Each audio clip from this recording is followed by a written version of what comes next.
The Chicago Blackhawks will have officially reached the midway point of the regular season following tonight's game with the Edmonton Oilers. And on today's episode, I'll be dishing out midseason grades to the IR boys, Connor Bedard, Nick Foligno, Seth Jones, Tyler Johnson, and Taylor Raddysh. Plus, I'll also share my thoughts on William Nylander signing an 8-year extension with the Toronto Maple Leafs. All that and plenty more right here on Locked On Blackhawks. You're Locked On Blackhawks, your daily podcast on the Chicago Blackhawks. Part of the Locked On Podcast Network, your team every day.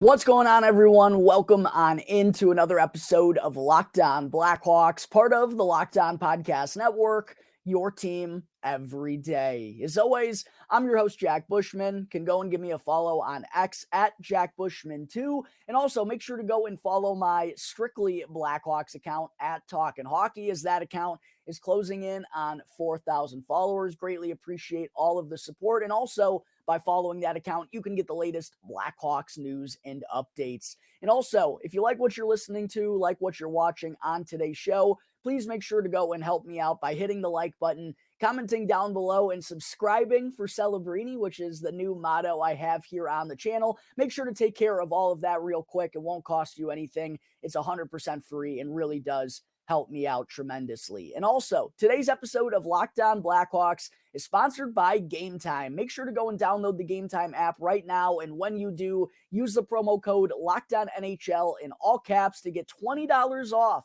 to the sporting events, concerts, or theater events near you. All right, good afternoon, good morning, everyone, depending on when you're listening to this. As always, thank you all for joining me on another episode of Locked On Blackhawks, your one-stop shop for all things Chicago Blackhawks. Hope everyone's Tuesday is off to a good start thus far. I know it's a little bit of a winter wonderland out there for the first time this winter. Didn't get as much snow as was anticipated overnight, but at the time of this recording, still snowing pretty good outside right now as I'm looking at it. So just making sure everyone out there has a safe start to their day and is having safe travels. On today's show, pretty busy episode as I will be dishing out mid-season grades as the Blackhawks officially reach the midway point of the regular season after they take on the Edmonton Oilers here tonight. Connor McDavid, Leon Draisaitl, and the red-hot Oilers offense coming to town. Take on the depleted Chicago Blackhawks, who still have 9 players on injured reserve. Not really going to be previewing that episode too much because while the Blackhawks, yes, could do the unthinkable, I think it's pretty likely that the Oilers are going to steam right through this struggling Hawks defense. I'll keep my fingers crossed that won't be the case, but not really going to waste too much time by getting into that a preview of that matchup. But what I am going to be starting off today's show with is the IR boys. They're the ones I'm going to be giving out midseason grades to first, since they're not able to play in the midway point matchup here tonight. Their first halves are already in the books. We know what their statistics are. So these are the players I'm going to be starting with first: Connor Bedard, Nick Foligno, Seth Jones, Taylor Raddysh, and Tyler Johnson. I also want to let you all know, before I go further into these midseason grades, probably going to be a 3-parter throughout the course of this week, if I had to guess. I'm only going to be dishing out grades to players who have played in at least half of the Blackhawks games so far this season. It would just make for too many players, and we also just don't have a big enough sample size on some of those guys to really understand truly how good or how bad their first half of the regular season was. So that means I'm not going to be giving out grades to, out of the IR boys, Anthony Beauvillier, Joey Anderson, Andreas Athanasiou. They haven't reached the 20-game threshold in order to get a grade. So just want to put that out there before I go through the rest of this throughout the course of this week. But starting things off, I think we have to begin with none other than 2023 number 1 overall pick, Connor Bedard, who unfortunately is one of the latest additions to injured reserve, along with Nick Foligno, following a fractured jaw suffered on a hit from Brendan Smith in last Friday's game against the New Jersey Devils. We know that's likely to keep Bedard out somewhere around 4 to 6 weeks, and probably won't be playing in the NHL All-Star game as a result either, which is really unfortunate because this injury happened just 2 days after Bedard made NHL history again by becoming the youngest player to ever be named to an NHL All-Star game. But Bedard suited up in 39 of the Blackhawks' 40 games so far this season, and in those 39 games, I think it's safe to say he didn't disappoint by any margin. If anything, he exceeded expectations given what he was playing with on a nightly basis. I mean, over the last 3 weeks, it had been less and less and less for Connor Bedard to work with, yet his pace, his production, his impact never really stopped. And for a kid who's still 18 and still closer to 18 than 19, you just have to be impressed with what Connor Bedard has done to kick off his NHL career. A team high 15 goals in those 39 games, a team high 18 assists, leading the team with 33 points, leading all rookies in those categories as well. And prior to his injury, the next closest Blackhawk to him in terms of points was 10 points away. I mean, Connor Bedard by far had been the Blackhawks' most productive player in the first half of the regular season. And even watching the developments throughout the first half, like I mentioned, as players were kind of being picked off one by one around him, he still found a way to kind of take his playmaking to another level in comparison to the first couple of weeks of the season. We saw him get more confident, get more comfortable. We saw him score some other types of goals, scoring gritty goals right in front of the net, kind of adapting to what the NHL gives him.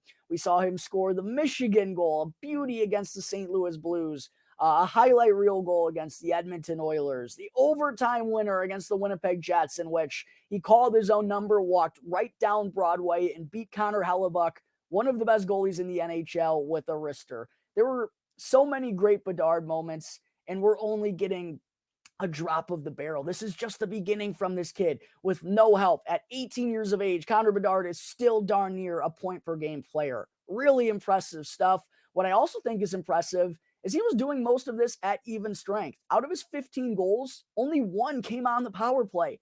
14 even strength goals for Connor Bedard. I don't know what the numbers are right now, but I know a couple of weeks ago he was second in the NHL in even strength goals, behind only Austin Matthews. Really impressive stuff from Connor Bedard. And he was also being utilized as the number one forward for this Blackhawks team, basically right from the get-go. They kind of eased him in on that opening road trip, but pretty much he was playing 19 to 20 minutes a night right off the bat, leading all Blackhawks forwards in ice time with 19 minutes and 4 seconds here in the first half.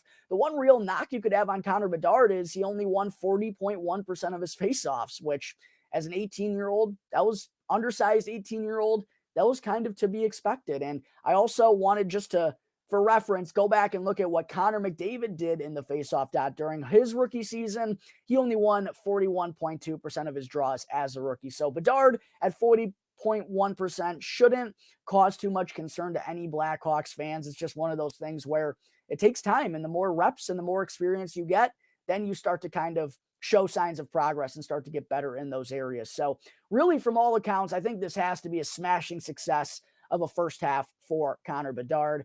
51.8 Corsi for percentage, which I think is really impressive as well. I think it's impossible to not be giving Connor Bedard an A for his performance in the first half of the regular season. Make sure to go and comment down below what grade you would give Connor Bedard, whether you agree with me or disagree.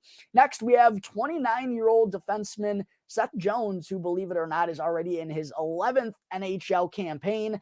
Obviously, we haven't seen him in over a month now due to a shoulder injury. Played in 27 of the Blackhawks' 40 games at this point in time. Still no goals, though, for Seth Jones, which I think is a real big problem and something that's not going to sit right with a lot of Blackhawks fans. The playmaking, I thought, was fine.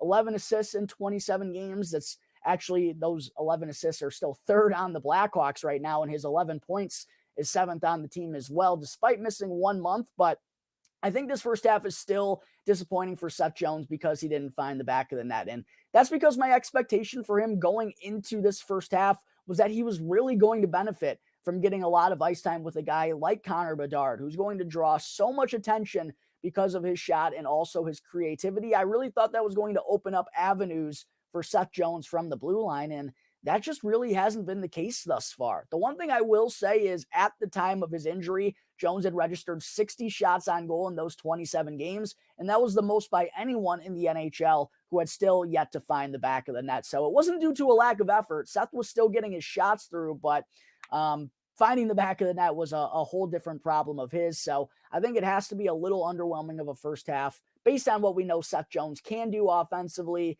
He's been a little underwhelming, and I think his poor play offensively on the power play was really why that unit struggled as a whole when he was healthy. In terms of his time on ice, he was up to 25 minutes and 25 seconds, the clear-cut number one for the Blackhawks once again, and was even up 1 minute from last year's time on ice. 64 block shots in 27 games is actually a really good pace for Seth because his previous career high was 155, so he was really sacrificing the body. He also had 25 hits in 27 games, right on pace with kind of what he does at this point in his career. 106 has been a previous career high. And then in terms of the Corsi percentage, 49.8 for Seth, which is actually pretty solid for a guy who plays nearly half the game for the Blackhawks. Was on the ice for 29 goals for to 38 goals against at even strength with an 88.0 on ice save percentage from Blackhawks goaltenders. So I thought Seth Jones was pretty good defensively, and I think we're clearly seeing the effects of the Blackhawks being without their veteran number one defenseman right now with all the defensive struggles that they've had and how it's led to struggles for young goaltender Arvid Soderblom as well. I think the Seth Jones is undoubtedly missed by this Blackhawks team, but he still was underwhelming in the first half of the regular season offensively. No goals in 27 games is kind of unacceptable. So for those reasons, I'm going to give Seth Jones a flat C for his performance in the first half. Make sure to go and comment down below as to whether or not you agree or disagree with that grade. Next up, we got 36-year-old de facto captain Nick Foligno, who unfortunately suffered an injury after coming to the aid of Connor Bedard and making Brendan Smith answer the bell for his hit on the 18-year-old kid. Finger injury for Nick Foligno. He's now on injured reserve as well. But he also played in all 39 games for the Blackhawks prior to suffering that injury. And what a really remarkable kind of first half Nick Foligno had for the Blackhawks in many different ways. Offensively, he was really solid and almost was like a renaissance for him offensively. 8 goals and 9 assists for 17 points. Those 8 goals are tied for 4th on the team. Those 9 assists are tied for 4th on the team. Those 17 points are 4th on the team as well. Offensively, it's been nice to see Nick Foligno in a more meaningful role here in Chicago, make the most of those chances, and really played well alongside Connor Bedard while also being kind of his guardian out there and being a leader for not only Bedard, but all of the Blackhawks youngsters and the rest of the locker room. Such a good guy to lead by example. And also, it feels like every time he talks, everyone is listening. He always has some really good wisdom to share. And just leads in so many different ways. So his absence is certainly going to be missed and certainly going to be felt by these Blackhawks. Foligno's 3 power play goals were also tied for the most on the team with Tyler Johnson and Philip Kurashev. So he had been making his presence felt on the man advantage as well as much as possible with this Blackhawks struggling power play. Added 1 shorthanded goal as well and was a big part in the penalty kill. Really, all areas Nick Foligno kind of had his fingerprints on for the Blackhawks during this first half.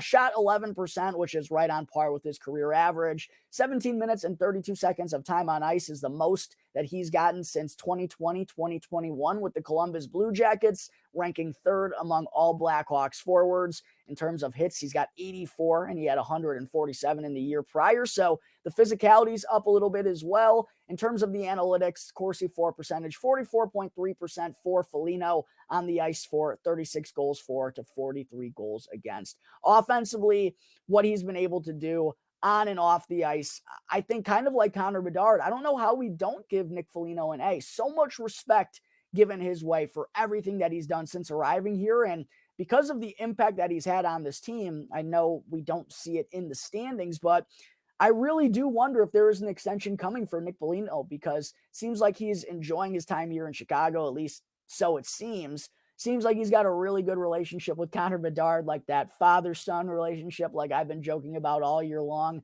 I've loved the addition of Nick Foligno. I feel like all Blackhawks fans out there are going to feel the same for those reasons and what he's done offensively. I mean, being a top 5 offensive piece for this Blackhawks squad, I think I have to give Nick Foligno an A for his performance in his first 39 games.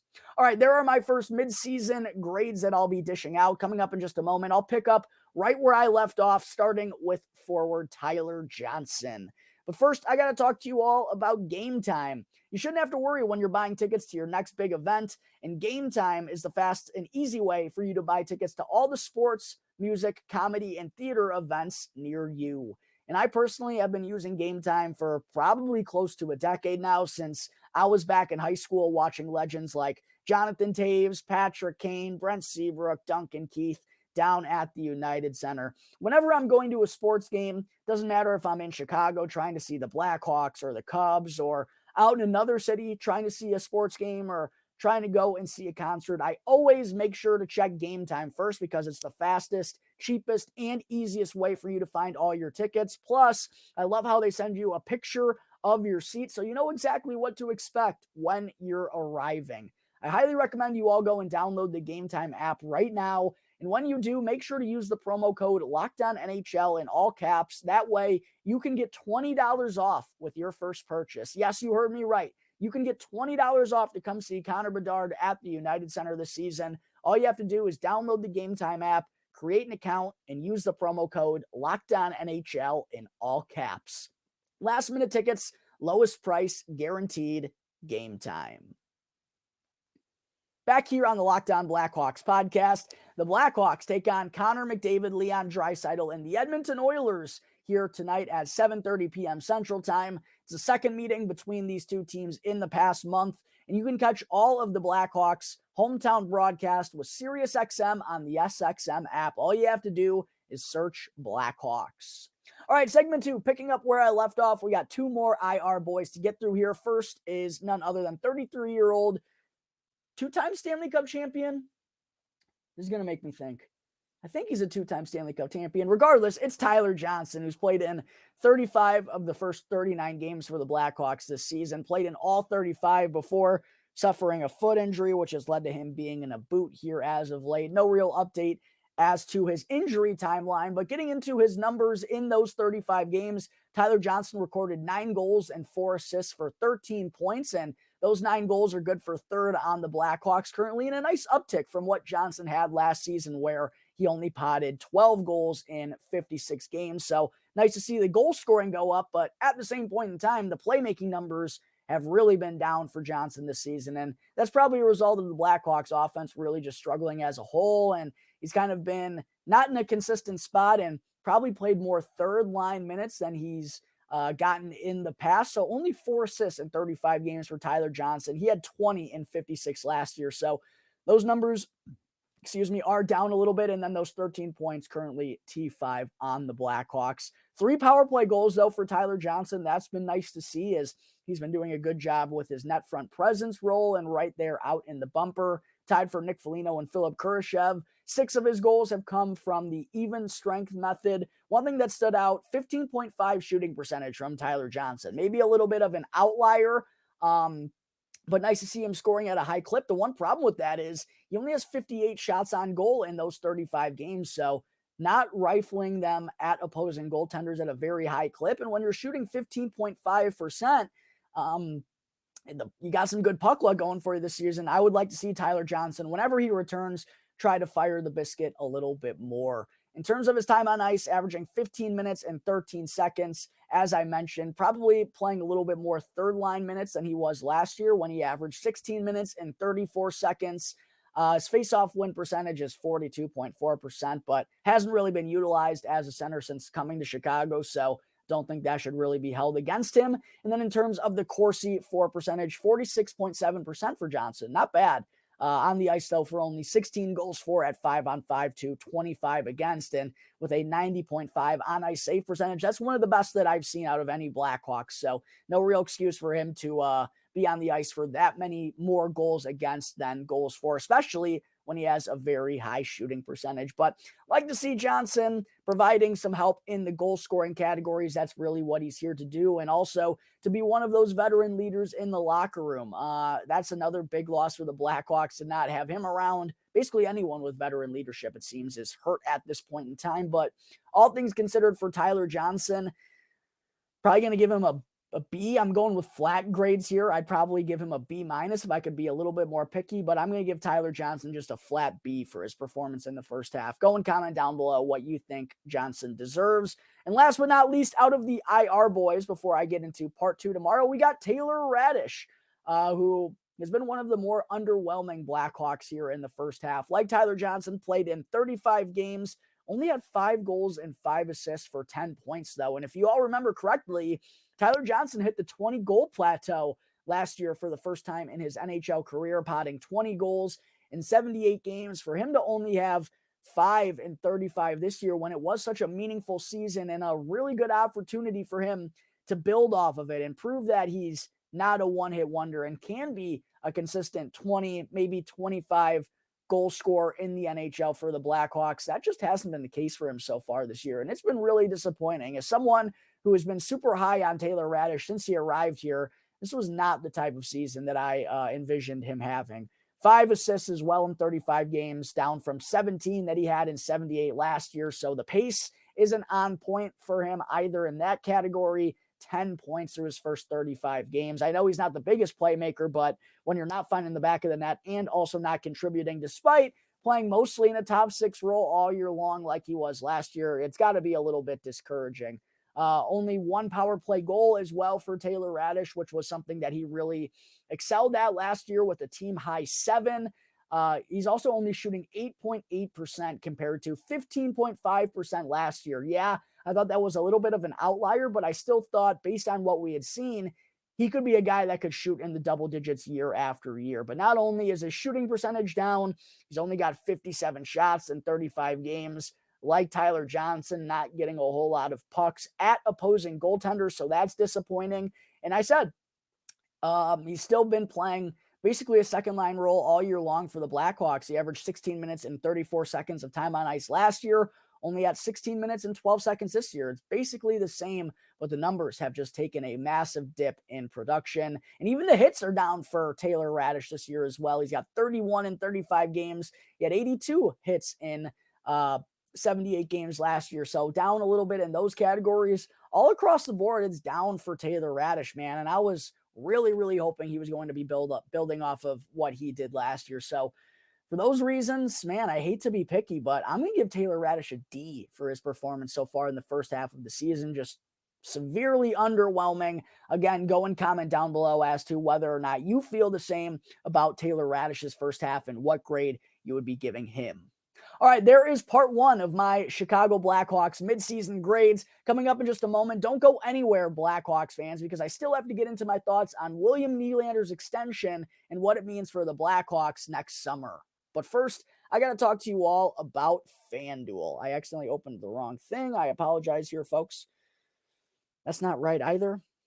As the weather gets colder, the NFL offers stay hot with FanDuel, because right now new customers can get $150 in bonus bets with any winning $5 moneyline bet. Yes, you heard me correctly. That's $150 in bonus bets if your team wins on the money line with just a $5 bet. So if you've been thinking about signing up for FanDuel, there's no better time to get in on the action than right now, because FanDuel is giving you the chance to win all throughout the NFL postseason. Just pick any team to win on the money line with a $5 bet, and if they come through, you'll get $150 worth of bonus bets put into your account. And you can use these bonus bets to bet on everything from the over-unders to the money line to player props to the spreads and much more, all on an app that's safe, secure, and super easy to use. Plus, I love how FanDuel pays you out instantly when you win, unlike some other sports books. So sign up today and visit FanDuel.com/lockedon to start earning bonus bets with America's #1 sports book. That's FanDuel.com/lockedon.